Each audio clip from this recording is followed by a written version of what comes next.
Hi everyone, welcome back to Oh Great Books.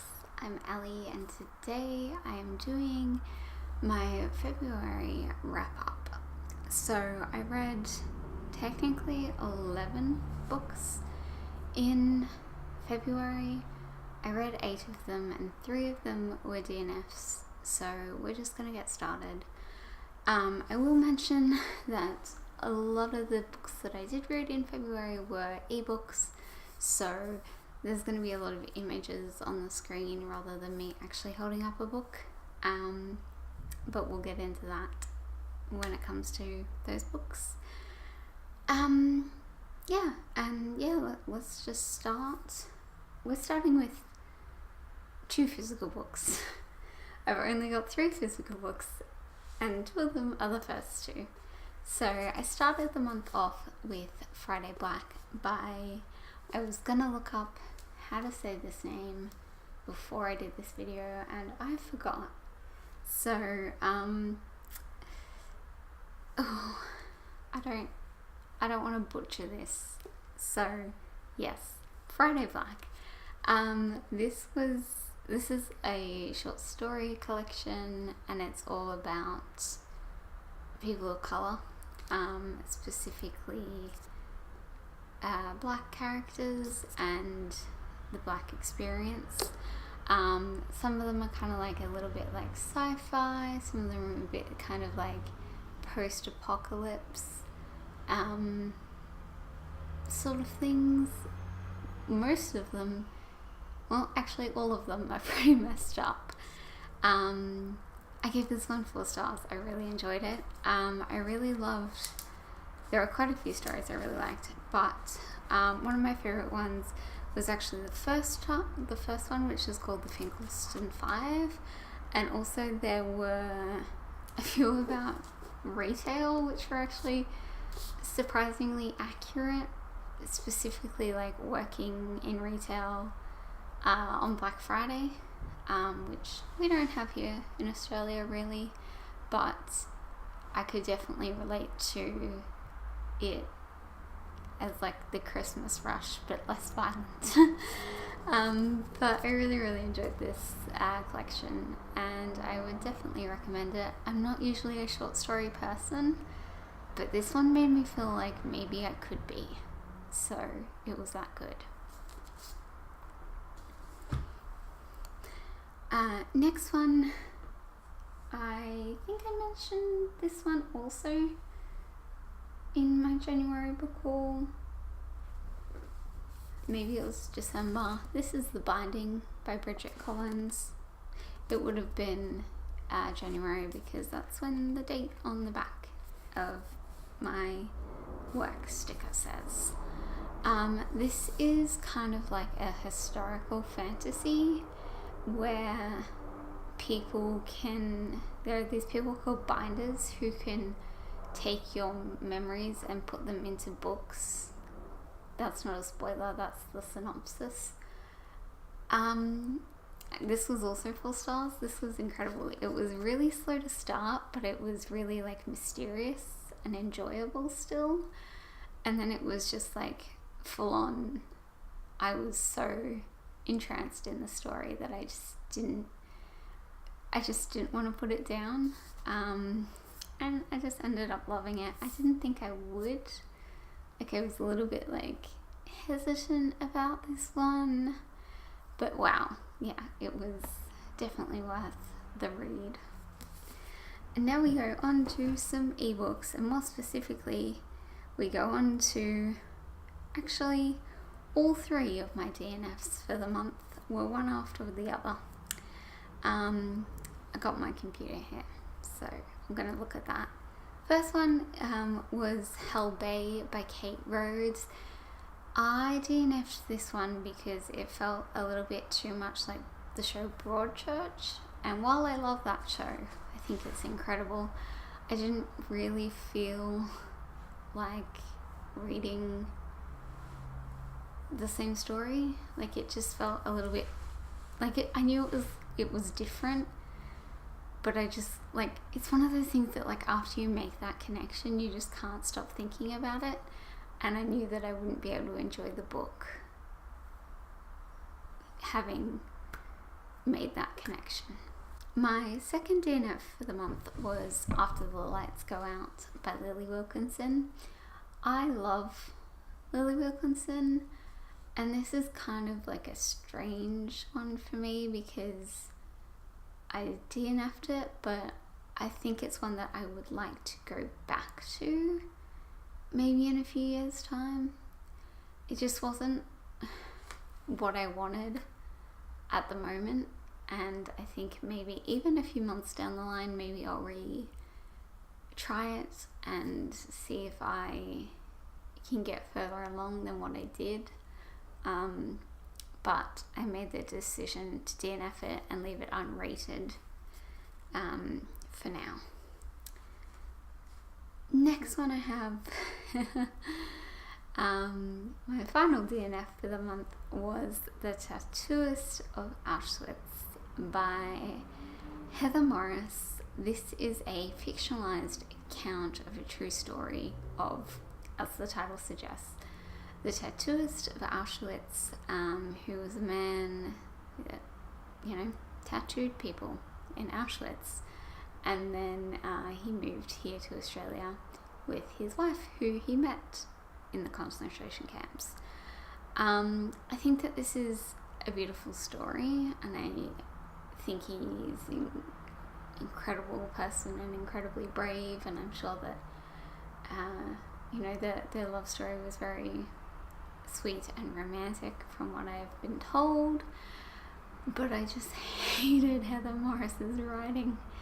It was just so boring, and I've read quite a few World War II books, and this was just not one that captured my interest enough to keep going. So after that, we went on to some good books for the month.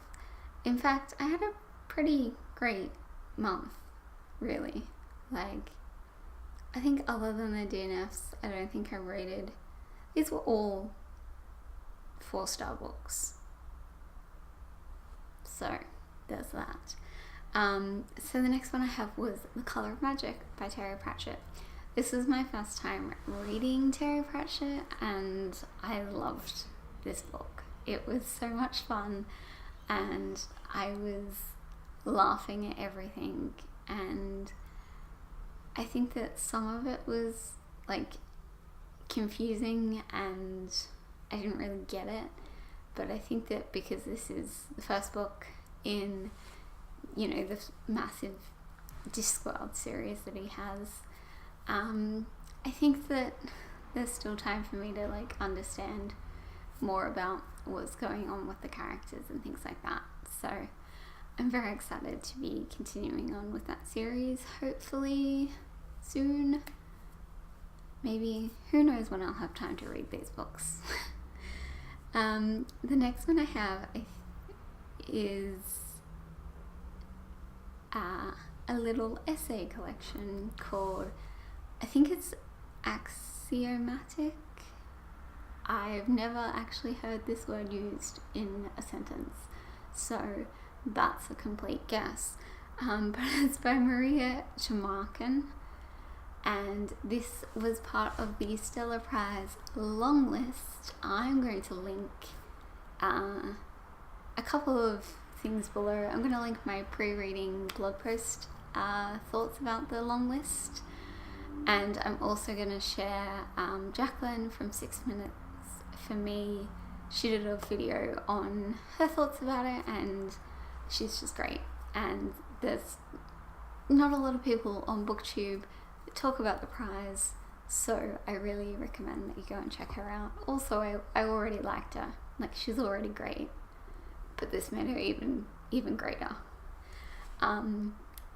I really love this one. Like I said, this is every book from now until the end of the video is a 4-star read for me, so yay. I guess kind of the same with short story collections. Essay collections, I feel like, are kind of a thing that I'm just starting to appreciate. I didn't really like them when I was younger, but as I get more and more into nonfiction, I find that I'm enjoying them a lot. And this was very intense. It talks a lot about suicide, especially within youth suicide. So it's not a fun, happy read, but it is a very important one, and I did really like the way that Maria Tamarkin,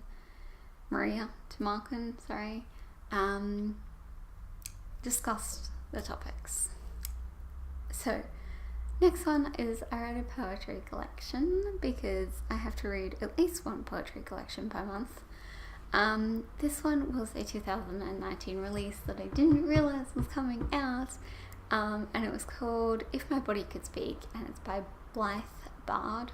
Blythe Bard is one of my favourite spoken word poets. I love the way that she reads her poetry. It's incredible. You definitely need to check her out on YouTube.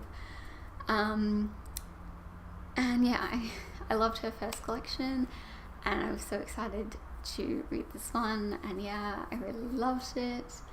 And she just, I don't know, her poetry is very moving, and it is at times quite confronting. She talks about a lot of dark topics, sexual assault, eating disorders, things like that.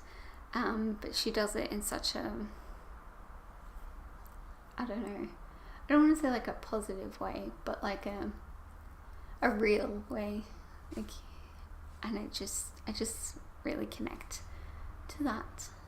Next one is we go back to the Stella Prize long list, and I read Blue Bottle by Belinda Castles. This is one of the most surprising books that I've read, in the sense that I didn't think I would like it. I'm not really a literary fiction kind of person, and this is kind of like a family drama, and that's definitely not within my realm of interest. But this was incredible, and I really liked all of the characters, which is, that like rarely happens. And I just really liked it. Belinda Castle's writing is beautiful, and I've got reviews for the Stella Prize ones, so I'll link them below, as well as any other reviews that I've written for these. Next one is my other physical book. I have this one from the library. This is another Stella Prize read.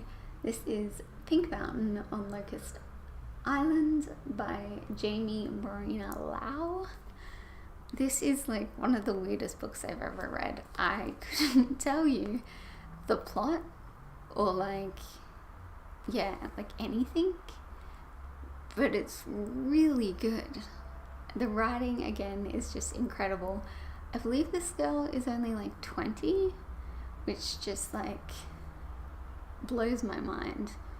Like, I consider my writing to be like decent at 23, but at 20 it was pretty bad. Like, I hadn't gotten to the like level yet. But this is just like mind-blowing.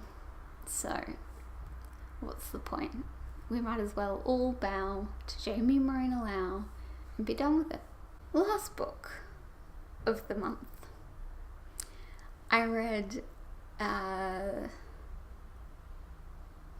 sorry, for a second I was like, wait, did I read more? No. Last book of the month was The Score by Elle Kennedy. I bought this one on ebook for my trip over to the US, and then didn't end up reading any of the ebooks that I bought myself for that trip.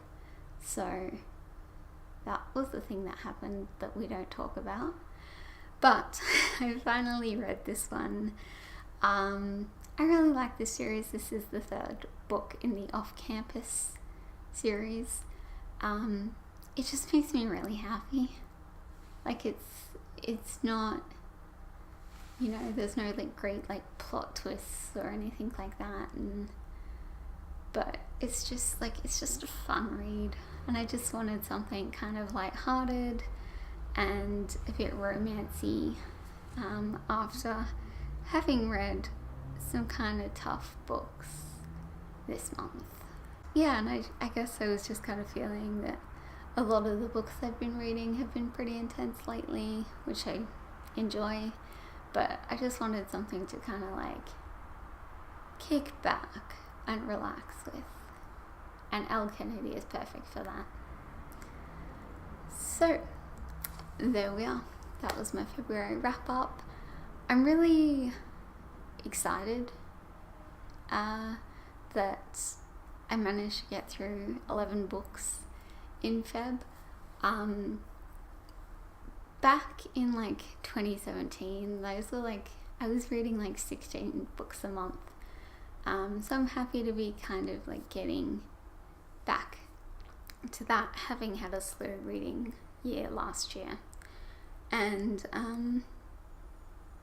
yeah, I'm really excited for March. I've already read some great books, so you'll hear about that in my March wrap up.